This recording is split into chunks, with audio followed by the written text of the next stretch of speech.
Donc ce soir, je veux vous entretenir, il m'a été demandé de vous entretenir, sur la constitution Sacrosanctum Concilium relative à la liturgie dans le Concile Vatican II.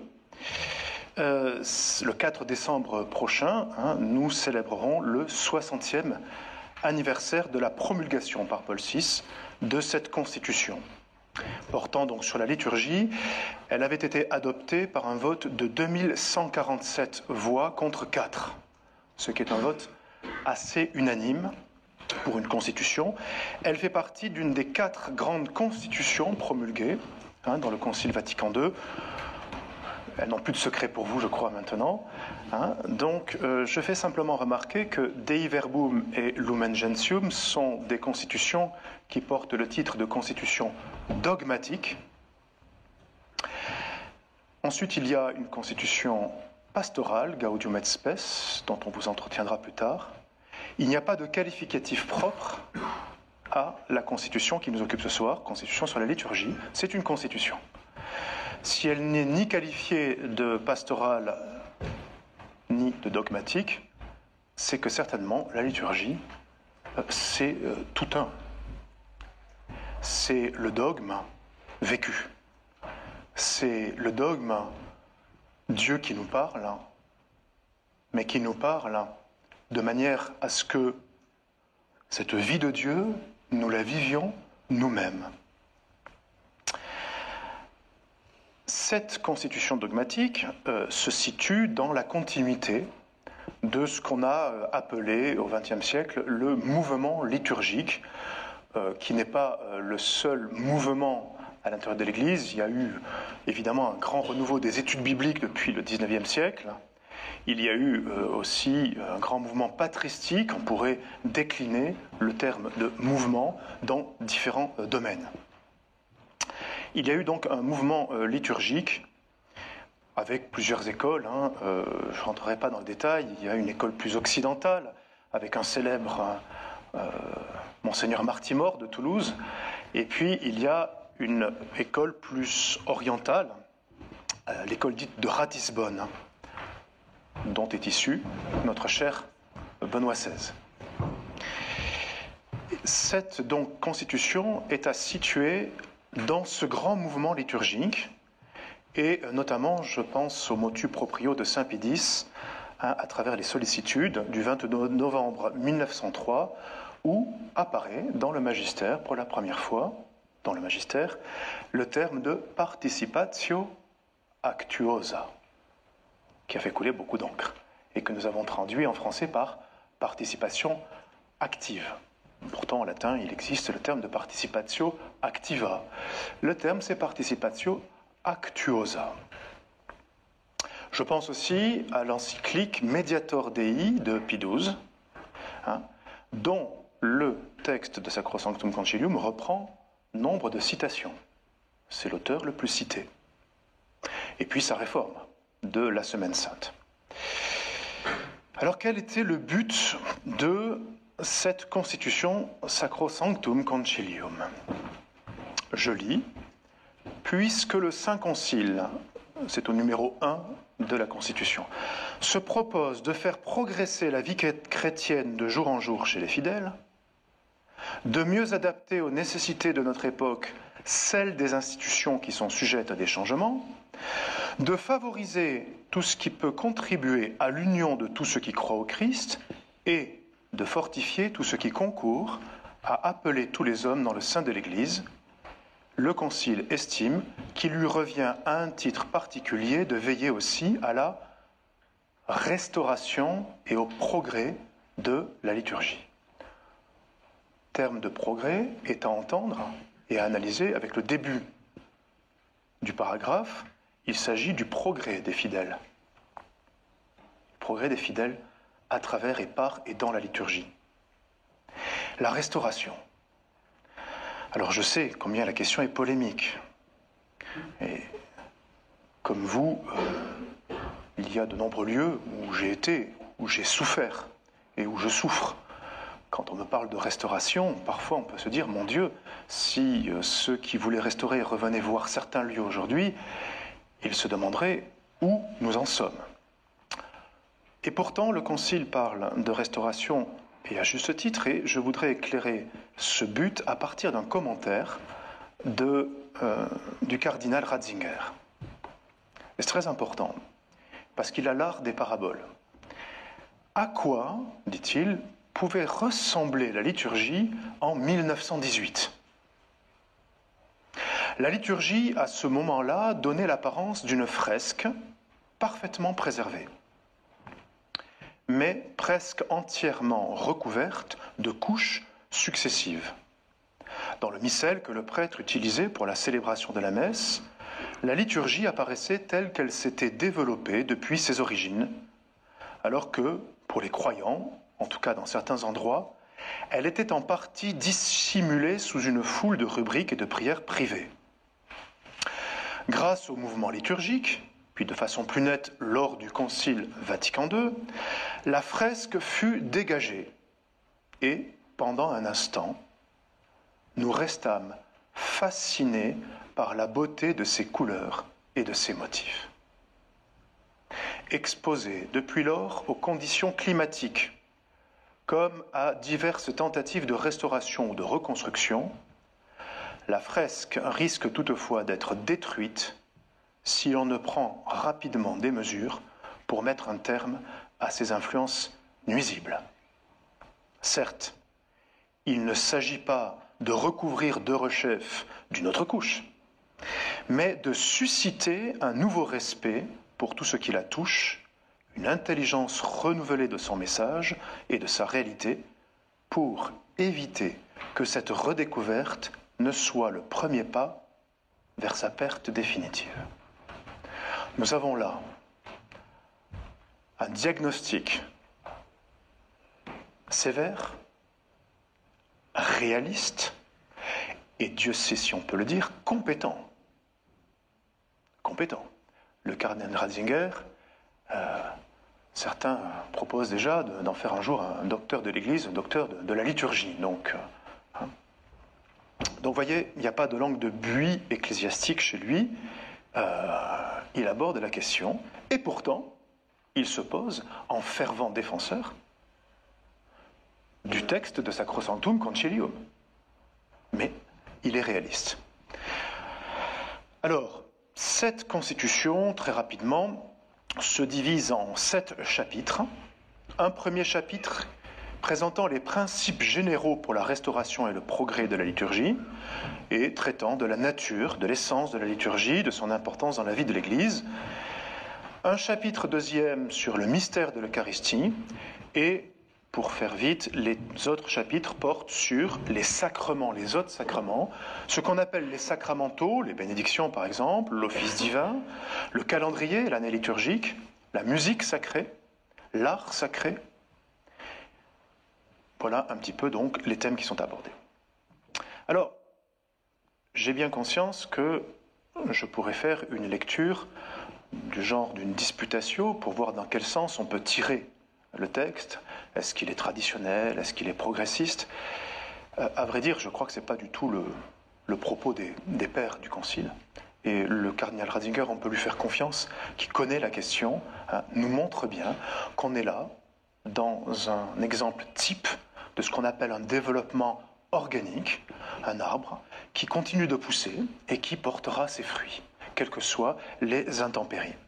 Et qui, bien évidemment, puisque cet arbre est catholique, est profondément traditionnel, et bien évidemment, puisque cet arbre est catholique, porte de nouvelles branches, de nouvelles feuilles et de nouveaux fruits. Pour lui, il n'y a pas de dialectique d'opposition entre les deux. Voilà, j'ai l'impression de clôturer ainsi le débat, mais on pourra le reprendre. J'aime bien les débats, je suis toulousain quand même. Voilà. Alors, ce que je voudrais faire ce soir, c'est plutôt retourner aux sources théologiques qui sont à la base, au fondement du mouvement liturgique. Et pour cela, afin d'être objectif et de faire une véritable analyse de texte, je ferai remarquer qu'il y a de grands thèmes qui courent, qui sont déclinés à travers les grands textes du Concile Vatican II. Je retiendrai notamment 2 thèmes qui ont fait florès un petit peu et puis qui ont fait parler d'eux. Premier thème, dans le Concile Vatican II, à travers donc les grands textes, nous retrouvons toujours, de manière centrale et même première, le thème de la sacramentalité. Deuxième thème que l'on retrouve, le thème de l'alliance et du peuple de Dieu. Le thème de la sacramentalité est le thème du peuple de Dieu. J'ai bien conscience de toutes les difficultés qui sont posées par ces termes et leur devenir. Vous avez là le plan un petit peu de mon propos ce soir. Prendre la sacramentalité comme clé de lecture de Sacrosanctum Concilium et prendre la notion de peuple de Dieu ou d'appel universel à la sainteté, parce qu'en fait c'est quasiment la même chose, comme clé de lecture de Sacrosanctum Concilium. Tout d'abord, la sacramentalité. Sacrosanctum Concilium, dès le numéro 2, nous dit que la liturgie de l'Église, il lui appartient en propre d'être à la fois humaine et divine, visible et riche de réalités invisibles, de telle sorte qu'en elle, tout ce qui est humain est ordonné et soumis au divin, ce qui est visible à l'invisible, et qu'elle constitue comme un signe, un signal levé sur les nations. Donc un signal des réalités visibles ordonnées aux réalités invisibles. C'est la définition des sacrements, des réalités visibles qui rendent présente une réalité invisible. Un signe, c'est la définition des sacrements, un signal levé sur les nations. Donc dès le départ, on annonce la couleur, la liturgie va être scrutée, contemplée à partir du thème de la sacramentalité, c'est-à-dire des signes visibles qui mènent vers l'invisible. Saint Thomas d'Aquin disait « per visibilia ad invisibilia ». À partir des choses visibles, nous allons aux choses invisibles. Je vous ai dit que ce thème, si je le choisissais, c'est pas de manière arbitraire. Il est dans le numéro 2 de la Constitution sur la liturgie, il est dans le numéro 2 de Dei Verbum, la Constitution sur la révélation, sur la nature de la révélation. Et dès le numéro 2 de Dei Verbum, et pour qualifier ce qu'est la parole de Dieu, plutôt pour décrire son processus, l'économie de la révélation, ce qu'on appelle le processus, l'économie, la manière dont Dieu se donne à nous, se révèle, on nous fait remarquer que l'économie de la révélation, donc le process, on dirait aujourd'hui, la manière dont Dieu s'y prend, comprend des actions et des paroles intimement liées entre elles, de sorte que les œuvres accomplies par Dieu dans l'histoire du salut attestent et corroborent la doctrine et les paroles, tandis que les paroles proclament les œuvres et éclairent le mystère. C'est la structure sacramentelle. Vous avez toujours dans un sacrement la matière, un geste et une parole. Éphésiens 5, Dieu a voulu sanctifier l'Église par un bain d'eau qu'une parole accompagne. C'est sur cette parole d'Éphésiens 5 qu'est basée la structure sacramentelle, à savoir un geste, une matière et une parole qui accompagne ce geste. Donc la nature de la révélation est de type sacramentel. Et plus tard, Benoît XVI, dans son magistère, parlera et reprendra une thématique bien connue de la sacramentalité de la parole de Dieu. Dieu se donne à nous par des gestes et des paroles. Nous ne sommes pas une religion du livre, nous sommes une religion du Verbe, de la personne, du Verbe fait chair, qui se déploie dans plusieurs de ces dimensions par des gestes et des paroles. Vous me direz, oui, et les autres textes, les grands textes. Lumen Gentium, numéro 1, définition de l'Église. L'Église est dans le Christ, en quelque sorte, veluti, en latin, d'une certaine manière, le sacrement, c'est-à-dire à la fois le signe et le moyen de l'union intime avec Dieu et de l'unité de tout le genre humain. Rebelote, excusez-moi, cette facilité, nous avons encore le thème de la sacramentalité au tout début d'une grande constitution. Les 4 grandes constitutions placent la sacramentalité en tête et au cœur. Quand on demande, mais qu'est-ce qu'apporte le Concile Vatican II, quelle accentuation il a, il y a là quelque chose de très important. Évidemment, nos gauloiseries ont fini par laisser de côté ce qui est important et nous empêchent de voir les trésors. Mais il est un adage qui dit qu'il faut un siècle pour appliquer un concile. Alors, ce thème de la sacramentalité, il est profondément traditionnel. Donc, la sacramentalité, dans Sacrosanctum Concilium, je vais essayer de développer un petit peu ce thème de la sacramentalité. De mémoire, je cite, le catéchisme de l'Église catholique nous dit « Les sacrements sont des signes efficaces de la grâce », jusque-là je ne vous apprends rien, j'espère, des signes efficaces de la grâce, ils sont institués par Jésus-Christ et confiés par lui à l'Église, et ils portent du fruit chez ceux qui les reçoivent dans les dispositions requises. C'est la définition traditionnelle du sacrement. Simplement, je voudrais essayer de voir avec vous une thématique que je travaille beaucoup depuis quelque temps, ces fameux signes. Qu'est-ce que c'est ? Qu'est-ce que c'est que ces fameux signes ? Parce que il faut nous mettre à l'abri d'une interprétation moderne, voire moderniste, de ce qu'est un signe, ou alors d'une manière, à la manière de nos frères protestants. Parce qu'une fois qu'on a dit signe, moi, je vous avoue, parfois, ça m'agace un petit peu. Vous savez, il existait un chant, il y a une trentaine d'années, signe par milliers, on chantait ce chant. Si on comprend les signes à la manière moderne, c'est-à-dire à la manière suivante, les hommes se donnent des signes pour exprimer par les concepts qu'ils ont du réel, bon, je veux bien.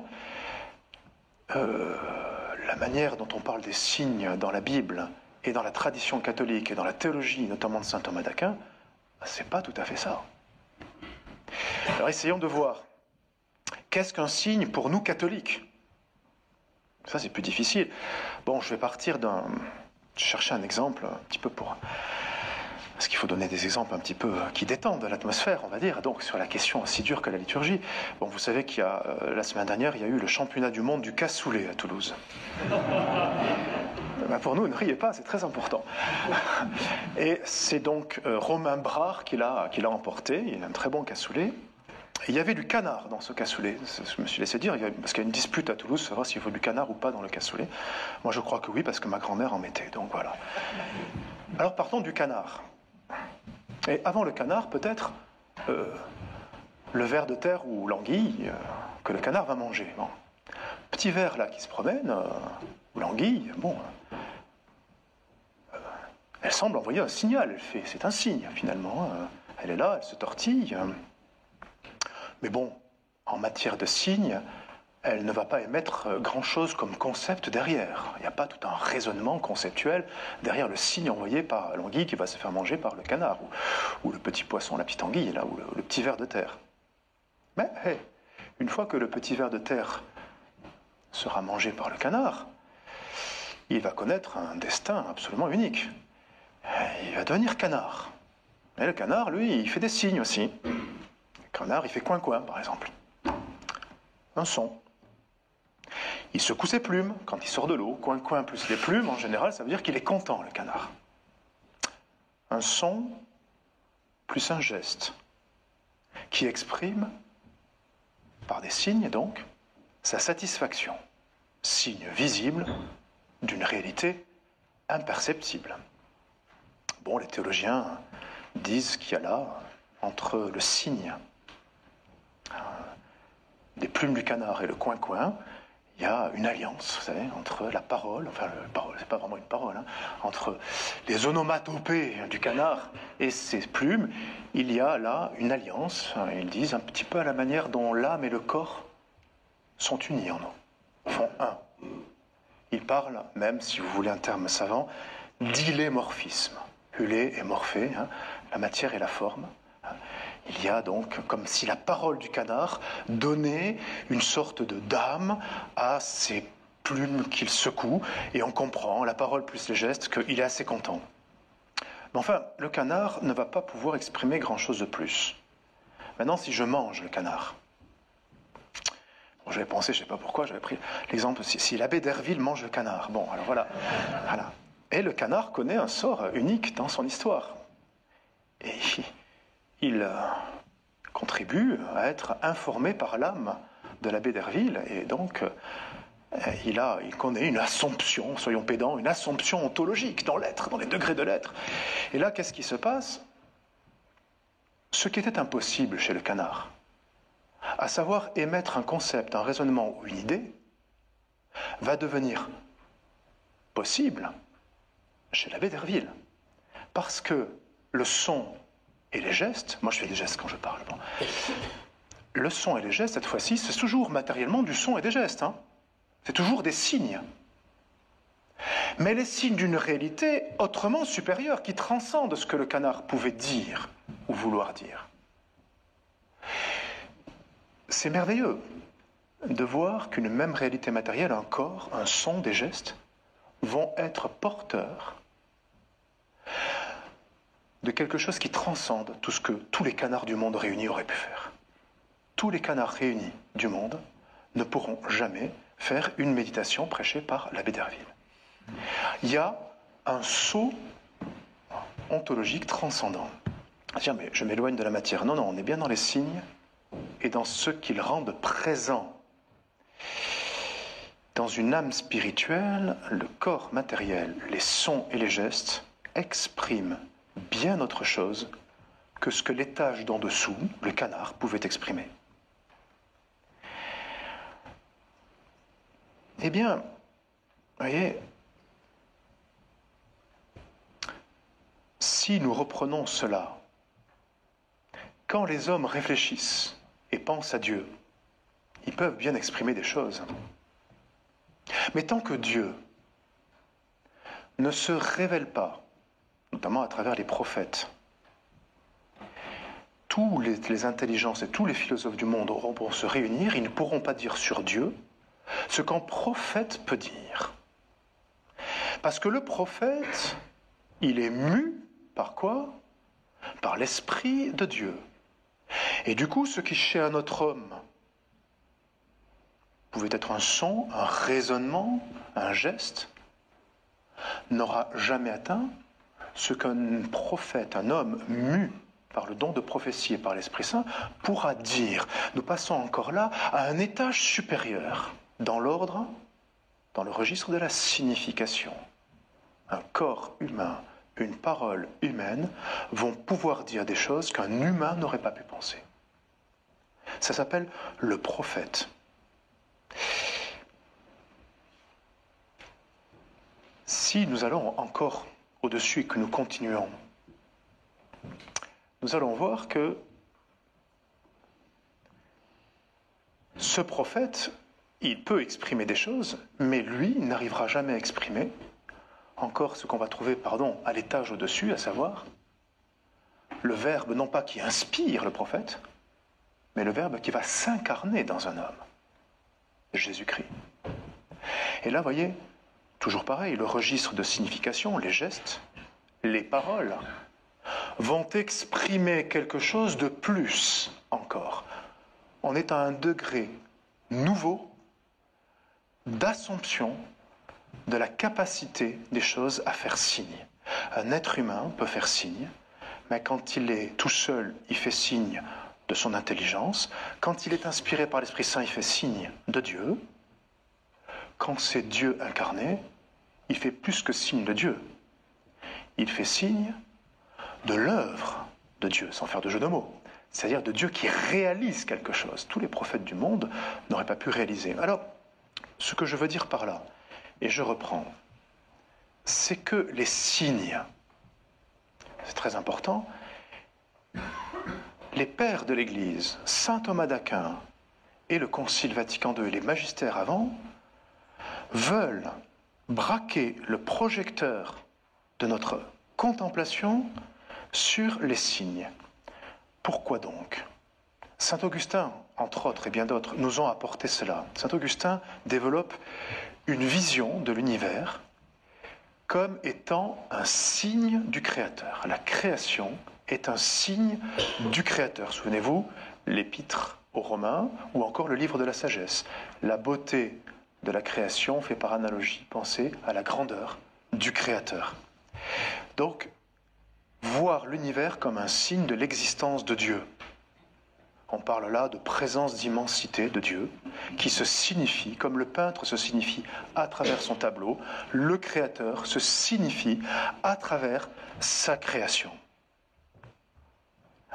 Et le but de toutes les créatures, c'est de magnifier Dieu et de signifier à l'homme l'existence de Dieu. Quel est le but suprême d'un pommier? Ce n'est pas de faire des pommes, mais c'est de manifester la générosité de Dieu à l'égard de l'homme. Toutes les choses peuvent passer, les théologiens diront, de être chose à être signe. Et être signe est leur vocation suprême. Alors il y a un premier niveau de signification, la création est signe du Créateur. L'ordre de la création, l'ordre de la nature, le livre de la création est cela. Et j'imagine peut-être qu'un jour un homme des cavernes a eu son premier frémissement métaphysique devant un lever ou un coucher de soleil. Et voilà qu'il y avait là, donc, à travers les signes de la création, eh bien, l'existence du Créateur. On retrouve cela aussi dans les religions dites naturelles. L'homme va se saisir des choses de la création. Pour quoi faire? Pour signifier sa relation à Dieu. Et puis ensuite, il va y avoir l'ordre de la religion révélée dans le judaïsme, dans l'Ancien Testament. Des gestes et des signes. Des gestes, des signes et des paroles. Je l'ai dit tout à l'heure. Là, les prophètes sont inspirés. L'être humain peut devenir le signe du message même de Dieu. Et enfin, sommet des sommets, je le disais, le Verbe ne fait pas qu'inspirer, mais s'incarne. On passe d'une présence d'immensité, dans le cas de la création, à une présence de proximité, le prophète, Dieu qui se mêle à l'histoire de son peuple, à une présence d'intervention et même de sanctification. Un être humain peut signifier non seulement le message, la parole de Dieu, mais peut signifier l'œuvre et l'action de sanctification par Dieu. C'est impossible à l'être humain. Souvenez-vous, c'est impossible à l'homme de pardonner les péchés. Comment se fait-il qu'il puisse pardonner? Et le Christ est le signe humain, visible, tangible pour les hommes, de l'action et de l'efficience de Dieu qui pardonne les êtres humains. Vous voyez, dans l'ordre de la nature, c'est assez intéressant parce que quel était dans l'ordre de la création le signe le plus élevé de l'existence de Dieu? C'était l'homme, puisqu'il est créé à l'image de Dieu. Et bien de même, c'est un homme, Jésus-Christ, mais vrai Dieu et vrai homme, qui va être le signe le plus élevé de l'œuvre et de l'action de Dieu, de l'efficience de Dieu. Ce que je veux dire par là, c'est que, l'analogie est un peu légère, de même que le canard ne pouvait pas émettre un concept, mais que l'homme qui a mangé le canard peut émettre un concept, et bien de même, un prophète qui ne peut pas sauver l'humanité, un homme ne peut pas sauver l'humanité, mais si Dieu s'incarne, alors cet homme peut sauver l'humanité. Ça veut dire que le Christ est le sacrement primordial. Il est Dieu manifesté au milieu de nous, et Dieu qui manifeste son œuvre, c'est-à-dire la sanctification. Pourquoi je dis cela? Parce que vous l'avez peut-être perçu, au fur et à mesure, dans l'histoire, dans la pédagogie divine, il y a comme un saisissement par Dieu des choses de la création pour les rendre aptes à progressivement signifier de manière plus intense et plus forte sa présence, et non seulement sa présence, mais son message, et non seulement son message, mais son action. C'est-à-dire qu'il élève les choses et les rend aptes à être signes, et à être signes d'une proximité toujours plus forte, plus puissante de Dieu. C'est ce qu'on appelle l'économie sacramentelle du salut.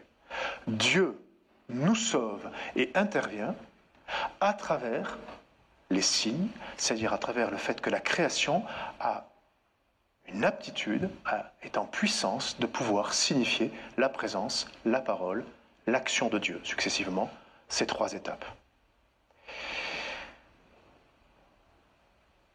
peut dire que Dieu assigne une signification croissante en intensité et précision au fur et à mesure que le signe devient l'instrument du salut. Il y a une véritable assomption des choses de la création en capacité à devenir signe de la présence de Dieu. Le pain, par exemple. Le pain que l'on retrouve dans beaucoup de cultures, qui peut très bien être le signe du partage de la commensalité et de la fraternité. C'est déjà un signe que les hommes savent reconnaître.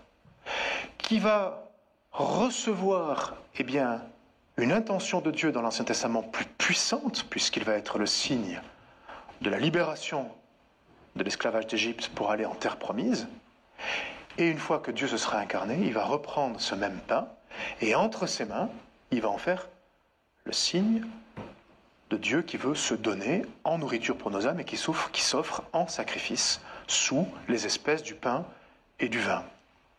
Tout se passe comme si la vocation de l'univers a signifié Dieu, la vocation de la création a signifié le Créateur, s'accomplissait au-delà de ce qu'on aurait pu imaginer. Alors, pour aller vers une conclusion sur la sacramentalité, voyez-vous, dans les sacrements, que se passe-t-il ? Eh bien, Jésus-Christ, en quelque sorte, assume et vient revêtir des signes pour se rendre présent et agissant au milieu de nous. Voyez-vous, lorsque le prêtre prend de l'eau, de l'huile, du pain, du vin, lorsque le prêtre impose les mains, ce sont des signes. Ce sont des signes qui ont une histoire depuis le début de la création jusqu'à aujourd'hui. Et une histoire de plus en plus intensément religieuse, assumée par Dieu. Eh bien, dans le sacrement, Jésus-Christ, en quelque sorte, revêt le signe, comme dans l'incarnation, le Verbe a revêtu la chair. Avec cette différence, évidemment, c'est que quand le Verbe s'incarne, il y a une seule personne et deux natures. Il assume la chair dans l'unité d'une seule personne, qu'on appelle l'union hypostatique. Mais là, dans le signe sacramentel, Jésus revêt le signe comme le Verbe a revêtu la chair. Évidemment, il ne fait pas une seule personne avec le signe. Il fait dans l'incarnation une seule personne avec la nature humaine, et il fait une seule personne, on dira mystérique, sacramentelle, lorsqu'il revêt le signe. Il n'y a donc pas de déperdition, j'allais dire de chaleur, mais d'action de Dieu, lorsque Dieu revêt le signe et lorsque Dieu revêt la chair. Et ça, nos frères protestants ne le voient pas. Et beaucoup de modernistes ne le voient plus. Pour beaucoup, et pour les protestants, le sacrement, c'est quoi ? Il serait plus ressemblant à la relation que le Verbe entretient avec le prophète.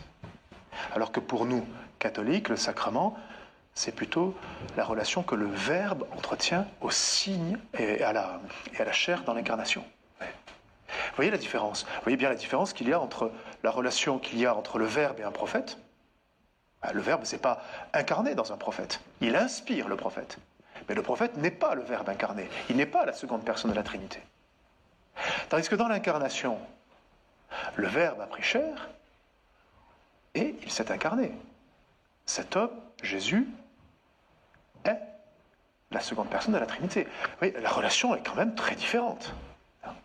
D'où la puissance de sanctification par Jésus-Christ. Parce qu'il opère le salut, parce qu'il est Dieu. Et son humanité est l'instrument de sa divinité. Et quelle sorte d'instrument ? Un instrument de signification, parole et geste. C'est-à-dire que l'être humain, en lui, est élevé à signifier l'opération, l'œuvre de Dieu, l'efficience de Dieu dans l'accomplissement du salut. Ça, c'est extrêmement important. Et bien pour nous, catholiques, et c'est pareil pour les orthodoxes, lorsque Dieu assume le signe sacramentel, il n'y a pas de déperdition d'action de grâce dans cette opération-là. Vous connaissez peut-être l'anecdote où Saint Louis est en adoration devant le Saint-Sacrement, et on dit que l'enfant Jésus est apparu dans le grand salon et qu'il joue avec les enfants. Eh bien, Saint Louis ne se lève pas, il n'y va pas. Il dit, il est là. Et il n'est pas moins là que dans le Grand Salon.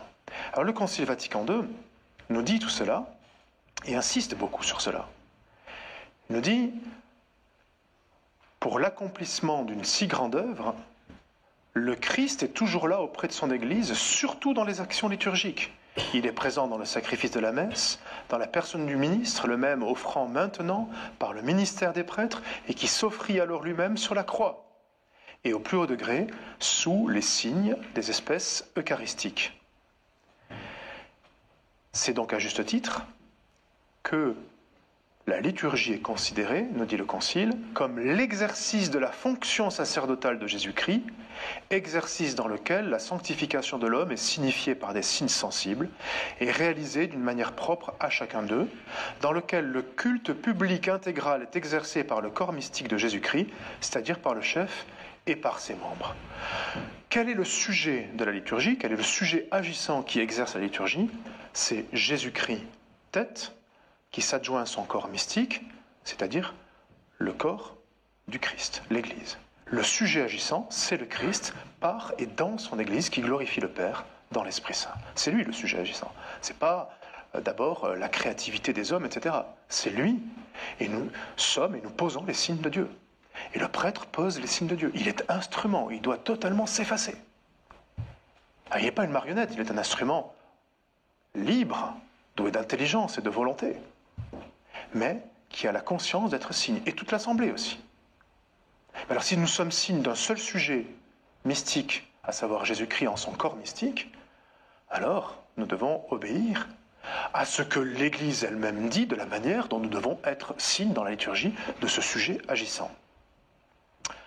Alors j'en viens au deuxième point, la participation active. Je vais aller assez vite puisque le temps passe.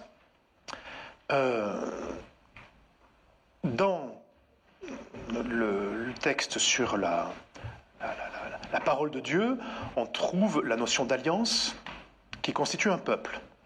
Dans le texte sur l'Lumen Gentium, donc sur l'Église, on parle du peuple de Dieu et d'appel universel à la sainteté. Alors comment se décline cette alliance, ce peuple, cet appel universel à la sainteté? Comment ce thème-là se décline-t-il dans Sacrosanctum?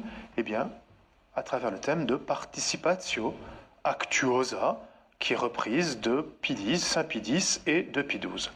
Donc, on demande, j'ai relevé, il y a 17 occurrences de Actuosa, une participation qui actue, qui rend effectif le baptême et la grâce sanctifiante en nous. Il n'y a jamais le qualificatif activa. Alors, le cardinal Ratzinger nous rappelle que l'expression participatio actuosa est le concept que le Concile Vatican II a choisi pour définir la participation de tous à l'opus Dei, dit-il, qui est la définition de la liturgie. Voilà. Alors, premièrement, à quelle action prenons-nous part? Parce que si on veut savoir comment y prendre part, il faut savoir reconnaître l'action à laquelle nous prenons part. Alors, les études du mouvement liturgique nous montrent que cette action est en fait tous les fondements bibliques et les sources liturgiques, tout le travail et l'aboutissement du mouvement liturgique nous montrent que cette action est en fait une oratio.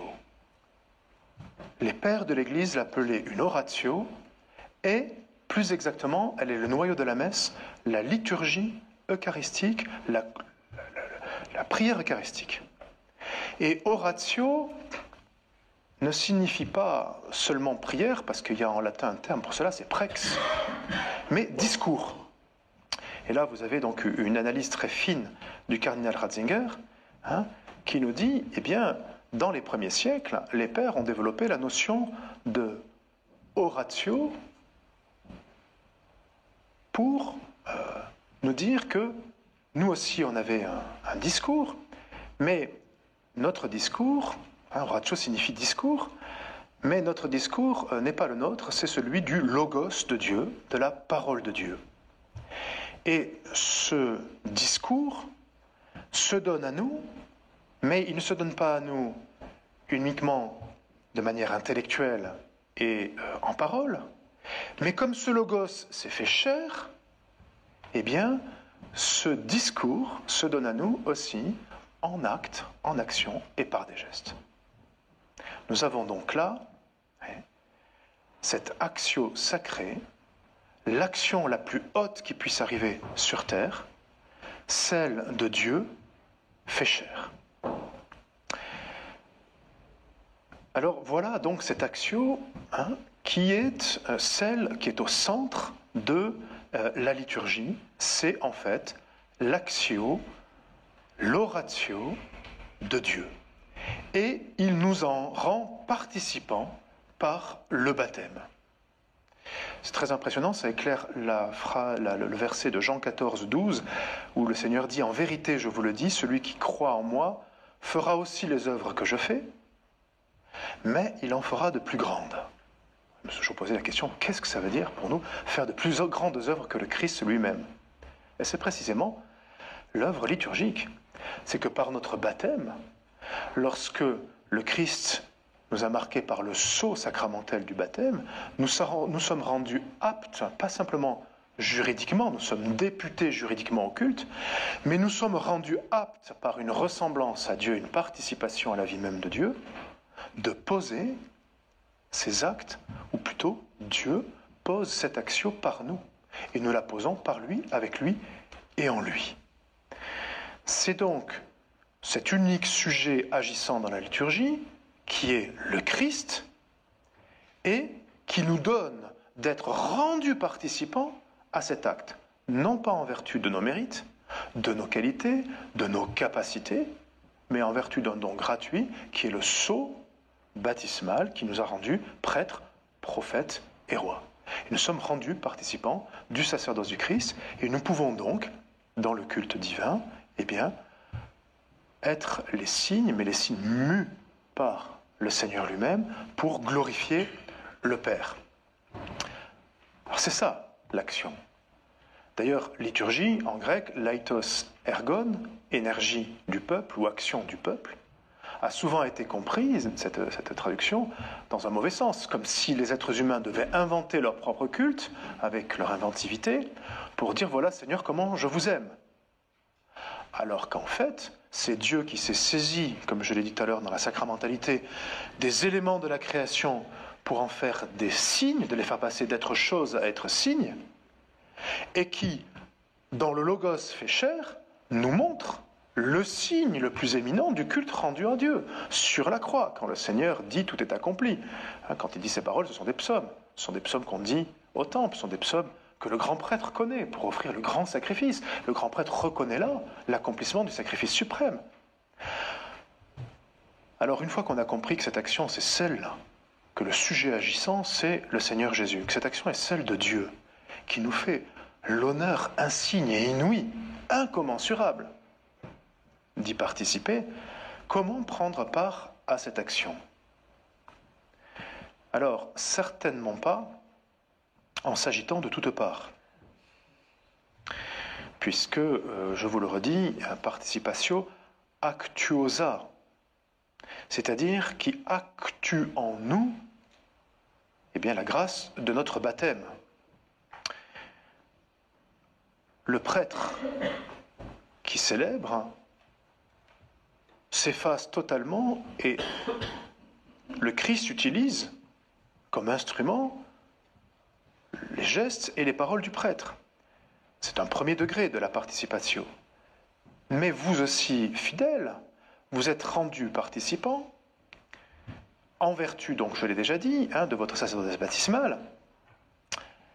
Mais cette participation est d'abord une participation spirituelle. À mon humble avis, elle comprend 3 temps ou 3 dimensions. Le fidèle, dans son âme, contemple le mystère des mystères. Premier temps. Deuxième temps, le fidèle dans son corps se prosterne devant lui.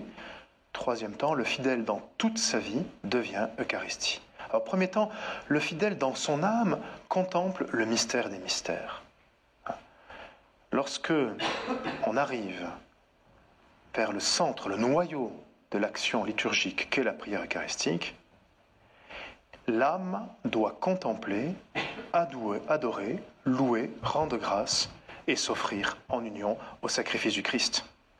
Lorsque le moment de la messe arrive au seuil de la prière eucharistique, dans la préface, on peut dire que les fidèles passent sous le porche, qui les introduit en quelque sorte dans le Saint des Saints, au-delà du rideau du temple, par-delà tout ce que l'homme peut imaginer et penser. Nous allons vers un pays que Dieu nous montre et que nous ne connaissons pas. Vous savez, Augustin disait, Dieu, quand tu l'as compris, c'est que c'est pas lui. Voilà. Alors, ceux qui veulent être férus d'inventivité à ce moment-là risquent fort de manquer le pays de Dieu et de ne pas se laisser conduire par lui au pays qu'on ne peut pas imaginer. Vous savez, quand Dieu a dit à Abraham, pars, il lui a pas dit vers quel pays? Le pays que je te montrerai. Et il lui a dit en hébreu, l'Era, va vers toi. Donc il savait très bien qu'en allant vers l'inconnu que Dieu allait lui donner, eh bien il allait rentrer dans son propre accomplissement, finalement. Il allait se retrouver lui-même. Eh bien, il nous faut être obéissants à la liturgie de l'Église pour entrer dans le Saint des Saints. Et je pense que là, la stupeur, l'adoration, le don total de soi exige une sorte d'anéantissement et de silence de l'homme. L'homme se met à genoux et le chartreux, lui, se met même allongé. Il reste muet, comme Isaïe lorsqu'il a reçu sa mission. Et tout s'incline, se prosterne et se tait. Pourquoi? Parce qu'ici, tout vient imiter l'anéantissement du Verbe qui expire sur la croix. Le Verbe s'est fait chair, sur la croix, le Verbe s'est aussi fait silence. Précisément pour nous réintroduire à lui qui est la parole. Vous voyez, le cardinal Ratzinger écrit « L'évidence doit s'imposer. L'oratio ouvre l'espace à l'actio de Dieu. Lorsque se déroule cette phase essentielle de la liturgie, qu'est la prière eucharistique, toute agitation, toute activité doivent cesser, écrit-il. Le comprendre, c'est comprendre qu'il n'est plus alors question d'observer ni même de regarder le prêtre, mais de contempler ensemble dans la même direction le Seigneur et d'aller à sa rencontre. Les mises en scène, il est sévère, les mises en scène presque théâtrales auxquelles on assiste parfois aujourd'hui, particulièrement pendant la préparation des dons et des offrandes, manquent tout simplement l'essentiel. Si les quelques actions extérieures prennent toute la place dans la liturgie et que celle-ci devient un déploiement d'activité, ce n'est plus à un drame divin que l'on participe, mais à une parodie. Toujours lui qui parle. Une liturgie digne de ce nom fait que ceux qui s'en approchent goûtent à la puissance transformatrice de Dieu qui, à travers les signes de la liturgie, a pour fin de nous transformer et de transformer le monde. Donc vous voyez, je pense que plus on accède au noyau, au centre de la liturgie, plus l'activité que nous faisons doit refléter la prosternation de tout l'être et de toutes les facultés devant le Dieu trois fois saint. Et on trouve cela dans toutes les liturgies dans l'histoire de l'Église. Donc, deuxième point, le fidèle en son corps se prosterne devant Dieu.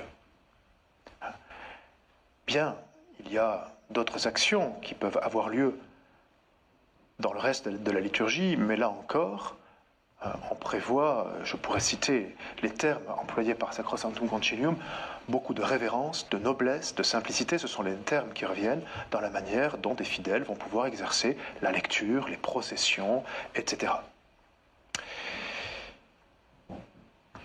Enfin, le fidèle, en toute sa vie, devient Eucharistie.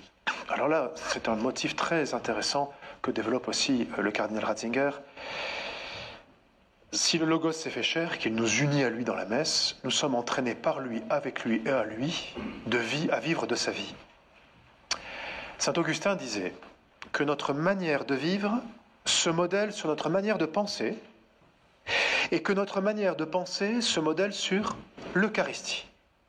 L'Eucharistie est l'archétype vivant, la matrice du comportement que nous devons avoir. Elle est notre feuille de route. Et en nous imprégnant dans le silence de l'adoration, elle vient innerver tous les pores de notre être et elle vient soulever toutes les activités de l'intelligence, du corps, de la pensée, de la mémoire, de notre vie. Et c'est là que la participation actuosa devient activa pour de bon, pour les fidèles laïcs notamment, puisqu'ils vont épancher dans toute leur vie cette Eucharistie. Le père Sevin, fondateur du scoutisme en France, disait à un scout qui lui demandait « Comment dois-je vivre, père ?» Et il lui a répondu « Tu dois vivre en état de messe. » Voilà la participation active. La messe et toute la liturgie est donc l'éducatrice et la matrice de notre vie. Je cite encore ici le cardinal Ratzinger. Nous sommes assignés par et pour le Logos, le Verbe fait chair, précisément dans notre corps, parce que le Verbe s'est fait chair, dans notre existence matérielle, afin que l'action liturgique de Dieu, après le culte, entre dans notre vie, laquelle, à son tour, doit devenir liturgique et servir à la transformation du monde. Il est requis du corps tout entier, beaucoup plus que d'accomplir des activités pendant la messe. Il lui est demandé un engagement complet jusque dans les actes les plus quotidiens. Il lui est demandé d'être ressuscitable, capable de résurrection, tourné vers la résurrection, vers le royaume. Alors je vais vers la conclusion. Dans son ouvrage « La mort et l'au-delà », le cardinal Ratzinger essaye d'analyser, de faire une analyse exégétique, vous savez, de ce qu'on appelle les discours apocalyptiques. Marc 13, par exemple, Matthieu 25, où Jésus nous parle en termes apocalyptiques. Et Jésus, vous vous en souvenez peut-être, fait une description cosmique des événements futurs, les signes dans le ciel, les tremblements de terre, la lune qui s'obscurcit, le soleil, vous avez peut-être ça en tête. Et le cardinal Ratzinger se demande, mais comment on doit recevoir cela, comment on doit l'analyser? Et il nous dit, il ne faut pas d'abord chercher dans ces signes, dans le ciel ou sur la terre, donnés par les récits de Jésus dans les récits apocalyptiques, il ne faut pas chercher d'abord une description cosmique des événements futurs et de leur déroulement à la fin des temps. Toutes les tentatives dans ce sens ont abouti à des impasses. Ces textes relèvent plutôt d'un exposé du mystère du Christ en langage liturgique. Ah bon? Donc quand Jésus dit « la lune s'obscurcira, les étoiles tomberont, la terre tremblera », le cardinal Ratzinger connaît la question quand même, nous dit « Jésus nous parle en termes liturgiques ». Alors pourquoi? Le Nouveau Testament voile et dévoile ce mystère de la venue du Christ, indicible pour nous, parce qu'il en parle en termes de liturgie, qui seul peut être en ce monde le lieu de contact avec Dieu.